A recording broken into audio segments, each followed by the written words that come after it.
Saudara yang terkasih, pernahkah kamu merasa seperti hidupmu sedang dihantam badai besar?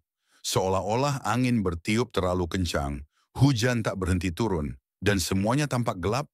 Mungkin kamu sedang menghadapi masalah keuangan, hubungan yang retak, sakit penyakit, atau tekanan dalam pekerjaan.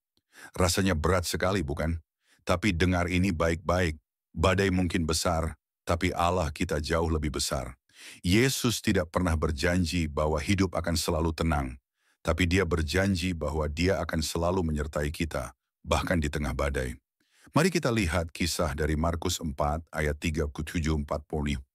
Lalu mengamuklah taufan yang sangat dahsyat dan ombak menyembur masuk ke dalam perahu, sehingga perahu itu mulai penuh dengan air. Pada waktu itu Yesus sedang tidur di buritan di sebuah tilam.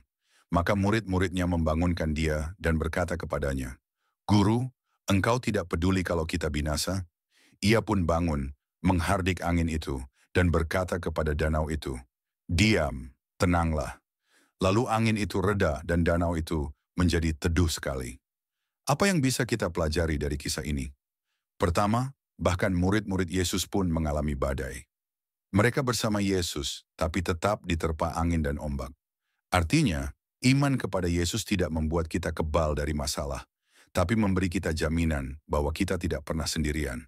Kedua, Yesus tidak panik. Dia tidur, bukan karena dia tidak peduli, tapi karena dia tahu bahwa badai tidak lebih kuat dari kuasanya.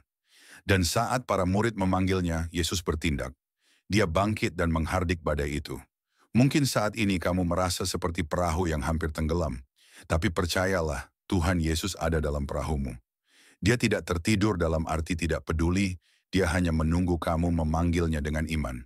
Iman bukan berarti kita tidak takut. Iman adalah memilih untuk tetap percaya meskipun kita takut. Iman bukan berarti badai langsung berhenti. Tapi iman membuat kita bertahan sampai badai itu reda. Yesaya 43 ayat 2 berkata, "Apabila engkau menyeberang melalui air, aku akan menyertai engkau. Atau melalui sungai-sungai, engkau tidak akan dihanyutkan. Apabila engkau berjalan melalui api, engkau tidak akan dihanguskan, dan nyala api tidak akan membakar engkau." Luar biasa, bukan?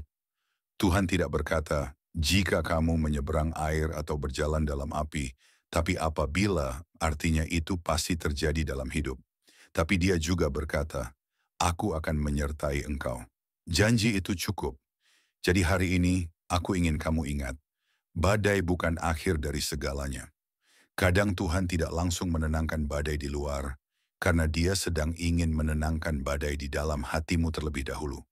Dan saat waktunya tiba, badai itu akan berhenti, dan kamu akan berdiri teguh, lebih kuat dari sebelumnya. Jangan menyerah, jangan berhenti berdoa, jangan berhenti percaya. Yesus tetap berkuasa, dia tetap setia, dan dia masih berjalan bersamamu. Jika hari ini kamu sedang dalam badai, aku ingin berdoa untukmu. Tuhan Yesus, kuatkan hati saudara kami ini. Di tengah angin yang kencang dan gelombang kehidupan, biarlah mereka menemukan Engkau sebagai tempat perlindungan. Teguhkan iman mereka, dan buktikan bahwa Engkau Allah yang berkuasa atas segala badai, dalam nama Yesus. Amin. Kalau kamu terberkati dan percaya bahwa Tuhan sanggup menenangkan badai dalam hidupmu, ketik amin dan bagikan firman ini kepada orang lain yang mungkin juga sedang menghadapi badai. Ingat, badai tidak selamanya, tapi kasih Tuhan itu kekal. Untuk mendapatkan kisah menarik lainnya dari Alkitab, silakan subscribe, like, dan nyalakan notifikasi.